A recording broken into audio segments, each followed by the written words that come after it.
ओम शांति। 3 सितंबर 2022। मीठे प्यारे बाबा के आज के मधुर महावाक्य। बाबा कहते, मीठे बच्चे, शरीर पर कोई भरोसा नहीं, इसलिए जो शुभ कार्य करना है वह आज कर लो, कल पर नहीं छोड़ो। प्रश्न, अपना खाना आबाद करने अर्थात माला माल होने की युक्ति क्या है? उत्तर, शिव बाबा को अपना वारिस यानी बच्चा बना दो तो वह तुम्हें 21 जन्मों के लिए माला माल कर देंगे। वह एक ही है जो सबका बच्चा बन सबका खाना आबाद कर देते हैं, परंतु कई डरते हैं, समझते हैं शायद सब कुछ देना पड़ेगा। बाबा कहते, डरने की बात नहीं, तुम अपने बच्चों आदि को संभालो, उनकी पालना करो, परंतु याद इस बच्चे को करो तो तुमको लाल कर देगा।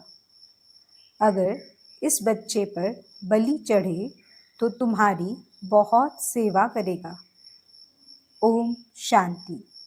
इस समय सब सेंटर्स पर जो भी बच्चे बैठे हैं वह ज़रूर समझते होंगे कि हम शिव बाबा के महावाक्य सुनते हैं और कोई ऐसी संस्था नहीं होगी, क्योंकि शाखाएं तो बहुतों की हैं ना। भल वह टेप आदि भी भरते होंगे जहां उन्हों की हेड ऑफिस होगी, जहां उन्हों का गुरु रहता होगा, उनको ही याद करते होंगे। निराकार परम पिता परमात्मा को तुम्हारे सिवाय कोई भी याद नहीं करते होंगे। इस संगम समय पर ही पारलौकिक बाप आते हैं, बच्चों को बैठ परिचय देते हैं और बच्चे निश्चय बुद्धि हो उसी धुन में रहते हैं। परम पिता परमात्मा इस समय ही मुरली चलाते हैं। शास्त्रों में भी है कि कृष्ण मधुबन में मुरली बजाते हैं। मधुबन तो मुख्य है एक, बाकी सब जगह मुरली जाती है। मनुष्यों की बुद्धि में तो है कृष्ण मुरली बजाते हैं, शिव बाबा मुरली चलाते हैं। यह किसकी बुद्धि में कभी आ ना सके, यह किसको पता नहीं है। जहाँ जहाँ तुम्हारे सेंटर्स खुलते हैं सभी यह समझते हैं शिव बाबा की मुरली बजती है ब्रह्मा द्वारा, जो फिर सब ज्ञान गंगाएं सुनकर औरों को सुनाती हैं। बुद्धि में तो शिव बाबा याद है ना, शिव बाबा जिसको भगवान कहा जाता है, शिव बाबा मुरली सुनाते हैं। यह कोई भी शास्त्रों में नहीं है।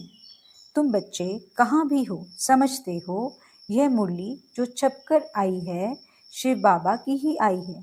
शिव बाबा बिगड़ कोई सिखला नहीं सकते। बाप ही कहते हैं, मुझे याद करो तो मैं वर्षा दूंगा।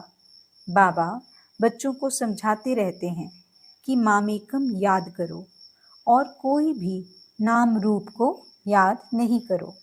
साकार मनुष्यों के फोटो आदि तो जन्म जन्मांतर इकट्ठे करते आए हो, उपासना करते आए हो। देवताओं आदि के चित्र रखना यह सब तुम्हारा छूट जाता है। भक्ति मार्ग में आत्माएं बाप को याद करती हैं।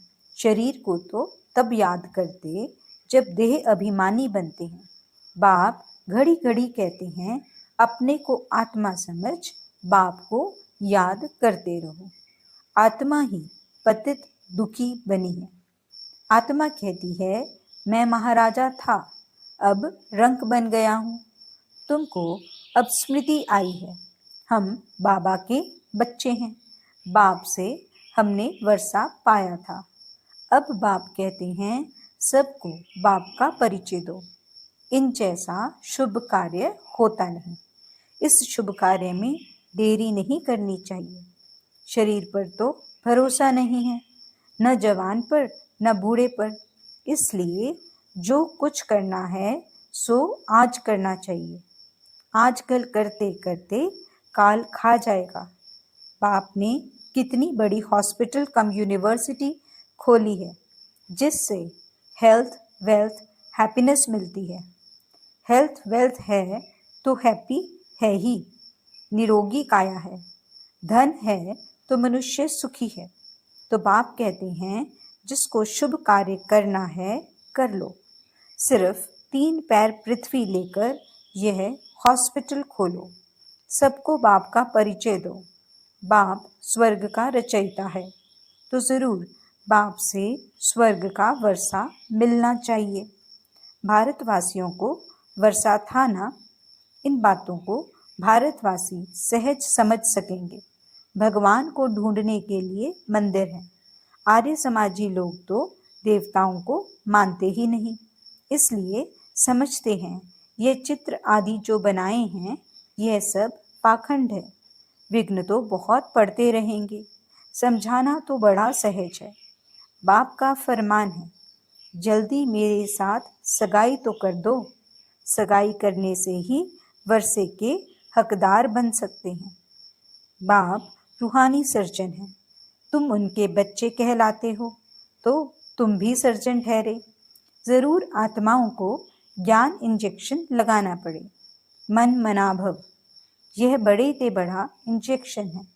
बाबा की याद से ही सब दुख दूर हो जाते हैं। योग से पुण्य आत्मा बन जाते हो। यह एक ही दवाई है योग की। बच्चा जन्मता है, बाप की गोद में जाता है और वर्षे का मालिक बन जाता है।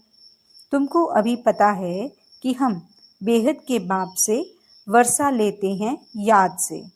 याद में ही अनेक प्रकार के विघ्न पड़ते हैं, इसलिए याद को पक्का करते जाओ।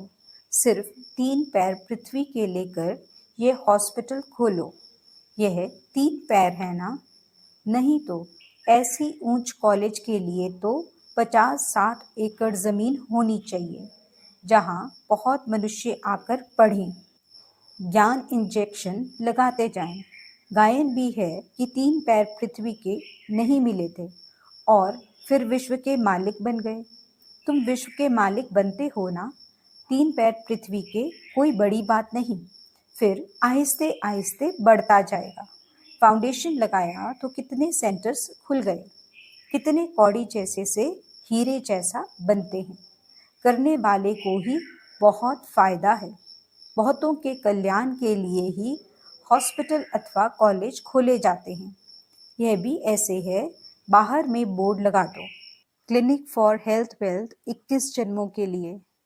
हिंदी में कहेंगे 100% पवित्रता, सुख शांति का चिकित्सालय। परंतु बच्चों में सर्विस करने का शौक नहीं। कुटुंब आदि के जाल को मकड़ी का जाल कहा जाता है। जाल में खुद फंस जाते हैं। बाप आकर रावण रूपी मकड़ी की जाल से निकालते हैं। सतयुग में ऐसे नहीं कहेंगे। यहाँ भी आपे ही अपनी जाल में फंस मरते हैं। यह है ही रावण का राज्य। कितनी बड़ी बड़ी रावण की जाल है सारी सृष्टि पर। सभी शोक वाटिका में बैठे हैं। इस रावण की जाल में सब साधु संत आदि फंसे हुए हैं। अब बाप कहते हैं, इन सबको भूल अपने को आत्मा निश्चय करो और सबको यही रास्ता बताते रहो। यह सृष्टि चक्र का राज दूसरा कोई बता नहीं सकते। बाप कहते हैं, इन सबको छोड़ माम एकम याद करो। याद से ही तुम्हारे सब पाप मिट जाएंगे। शुभ कार्य में देरी नहीं करनी चाहिए। मिसाल भी देते, देरी करते करते मर जाते हैं। फिर भोग पर जब वह आत्मा आती है तो फिर बहुत रोती है। फिर बोला जाता है, देखो तुमने देरी की, आजकल करते करते काल खा गया, अब ज्ञान तो उठा नहीं सकते हो। ऐसे ऐसे उल्हाना दिया जाता है। बहुत बच्चे ख्याल करते हैं, अच्छा कल यह करेंगे, फिर मर जाते हैं। इसलिए समझाया जाता है, ममत्व छोड़ दो। लौकिक संबंधी तुम्हारा कोई कल्याण करने वाले नहीं हैं। यह शिव बाबा अब तुम्हारा बच्चा बनते हैं, कहते हैं तुम मुझे वारिस बनाओ तो मैं तुम्हारी बहुत सेवा करूँगा। इसलिए बाबा पूछते भी हैं, आपको कितने बच्चे हैं? मुझ शिव को अपना बच्चा बनाया तो माला माल हो जाएंगे 21 जन्मों के लिए। कन्या तो अपने घर जाती है, बच्चे के लिए कितना हैरान होते हैं। बच्चा नहीं होता है तो दूसरी तीसरी शादी भी करते हैं।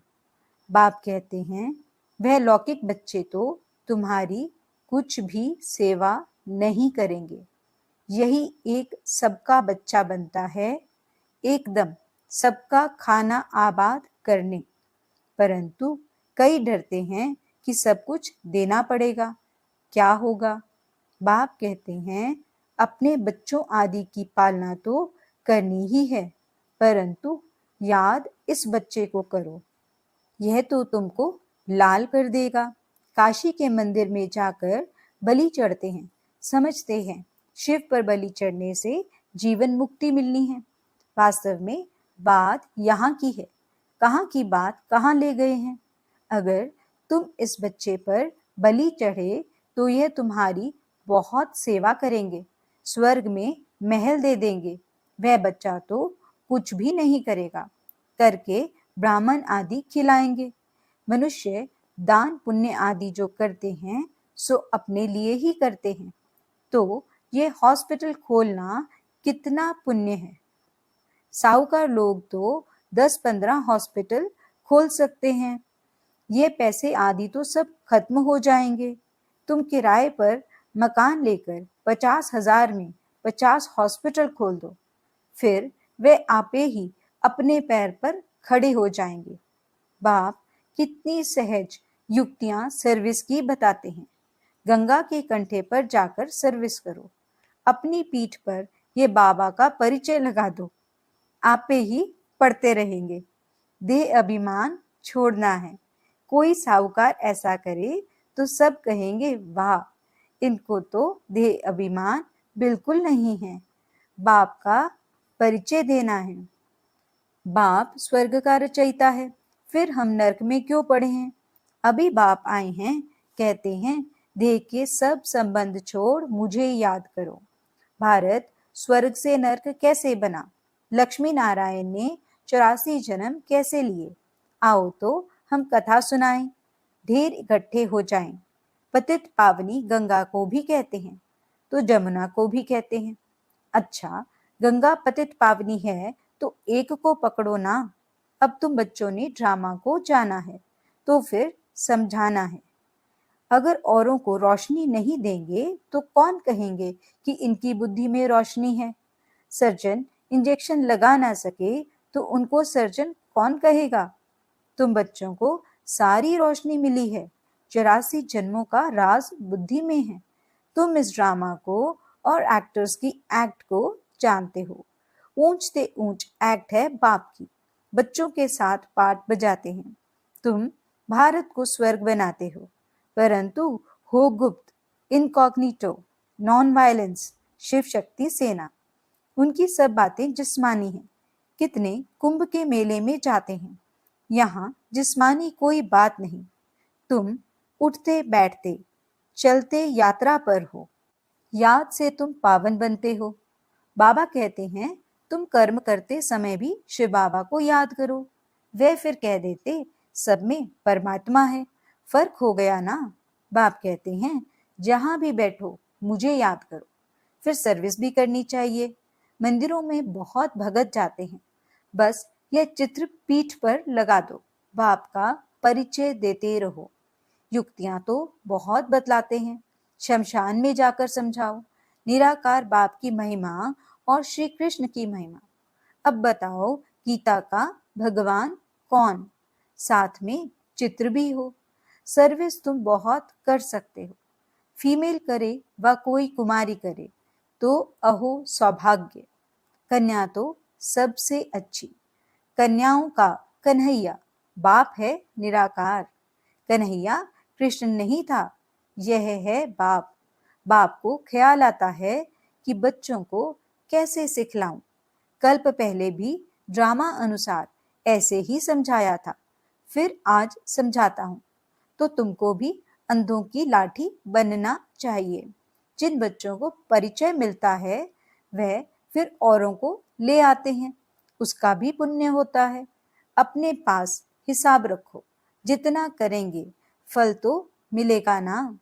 कोई को ले आते हैं तो उनका भी बहुत कल्याण हो जाता है। इस धंधे में बच्चों का बहुत अटेंशन चाहिए। सर्विस नहीं करेंगे तो मिलेगा क्या? सर्विस, सर्विस और सर्विस। तुम कहते भी हो हम गॉड की सर्विस पर हैं, घर की सर्विस भी भल करो। बाप शिक्षा देते हैं, बच्चों को कभी विकार में नहीं जाने देना। अगर वह तुम्हारी आज्ञा नहीं मानते हैं तो जैसे नाफरमान बरदार ठहरे। अगर उसको धन दिया, उसने उससे पाप कर लिया तो उसका दंड तुम्हारे सिर पर आ जाएगा। बाबा तो राय देते हैं ना, परंतु बहुत हैं जो करके पीछे बताते हैं। तो बच्चों को सर्विस के लिए अनेक प्रकार की युक्तियां बताते हैं। तुम बच्चों को यही धंधा करना है।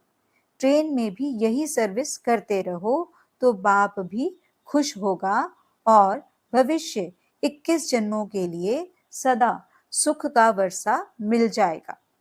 अच्छा, मीठे मीठे सिकीलते बच्चों प्रति माता पिता बाप दादा का याद प्यार और गुड मॉर्निंग। रूहानी बाप की रूहानी बच्चों को नमस्ते। हम रूहानी बच्चों की रूहानी बाप दादा को याद प्यार, गुड मॉर्निंग और नमस्ते। धारणा के लिए मुख्य सार। पहला पॉइंट, माया ने जो बहुत बड़ी जाल बिछाई है, अब बाप की याद से उस जाल से निकलना है। शुभ कार्य में लग जाना है, किसी देहधारी की जाल में नहीं फंसना है। सबसे ममत्व निकाल देना है। दूसरा पॉइंट, ज्ञान की जो रोशनी मिली है वह सबको देनी है। देह अभिमान को छोड़ भिन्न भिन्न युक्तियों से सर्विस करनी है। अंधों की लाठी बनना है। वरदान, अनेक प्रकार के भावों को समाप्त कर आत्मिक भाव को धारण करने वाले सर्व के स्नेही भव। देह भान में रहने से अनेक प्रकार के भाव उत्पन्न होते हैं। कभी कोई अच्छा लगेगा तो कभी कोई बुरा लगेगा। आत्मा रूप में देखने से रूहानी प्यार पैदा होगा। आत्मिक भाव, आत्मिक दृष्टि, आत्मिक वृत्ति में रहने से हर एक के संबंध में आते हुए अति न्यारे और प्यारे रहेंगे। तो चलते फिरते अभ्यास करो, मैं आत्मा हूँ। इससे अनेक प्रकार के भाव स्वभाव समाप्त हो जाएंगे और सबके स्नेही स्वतः बन जाएंगे। स्लोगन, जिसके पास उमंग उत्साह के पंख हैं उसे सफलता सहज प्राप्त होती है। अच्छा, ओम शांति।